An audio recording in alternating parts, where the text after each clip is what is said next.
Bagaimana? Puas? Lihat apa yang sedang terjadi.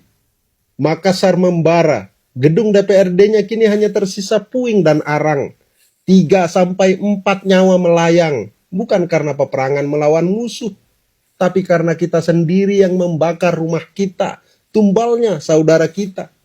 Jakarta semakin bergejolak. Senen menjadi ladang penjarahan. Toko-toko dijebol, barang-barang diangkut tanpa ampun.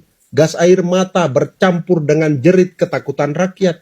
Bandung, Medan, Surabaya, Yogyakarta, Bengkulu, dan daerah-daerah lainnya, semuanya menyala dengan api dan amarah.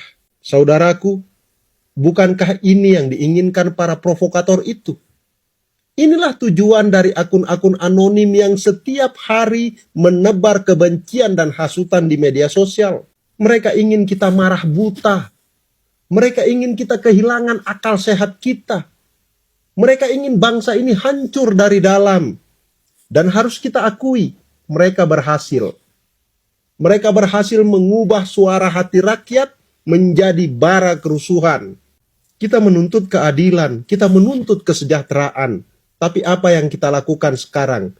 Kita justru memberi mereka kemenangan. Kita membakar fasilitas kita sendiri, kita menghancurkan ruang hidup kita sendiri.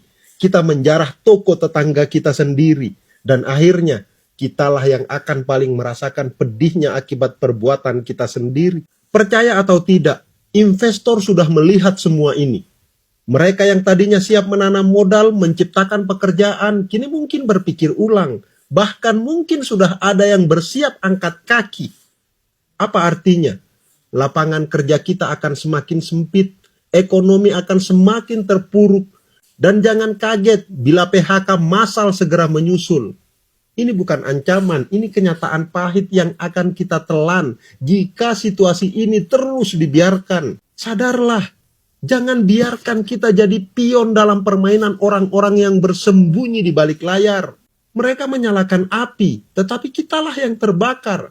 Mereka meniupkan provokasi, tapi kitalah yang kehilangan masa depan. Kita sedang dipaksa saling menyakiti, sementara mereka bertepuk tangan di kejauhan. Hari ini kita harus berani berkata, cukup. Kita boleh marah, kita boleh menuntut hak, tapi jangan sampai kita hancurkan diri kita sendiri.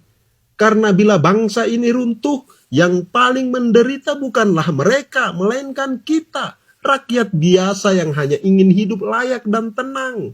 Dan kepada pemerintah, para pejabat publik, kami titip harapan. Jangan hanya hadir dengan gas air mata dan barikade aparat. Hadirlah dengan langkah yang menenangkan, bukan menakutkan. Kami tahu, kalian pasti bingung harus berdialog dengan siapa, karena gerakan ini tidak jelas siapa yang mewakili siapa. Masing-masing datang dengan kemarahannya. Jaga fasilitas publik kita dengan tegas, tetapi tetap manusiawi. Tindak para provokator digital dan penyusup lapangan tanpa ampun. Dan yang terpenting, tunjukkan bahwa kebijakan negara benar-benar berpihak kepada rakyat kecil, agar keresahan tidak lagi menjadi bara yang mudah disulut. Dan satu lagi, perbaiki komunikasi publik kalian.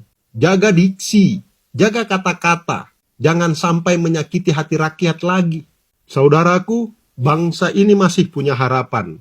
Selama kita mau menahan diri, selama pemerintah mau hadir dengan hati, kita bisa keluar dari kegelapan ini. Thank you.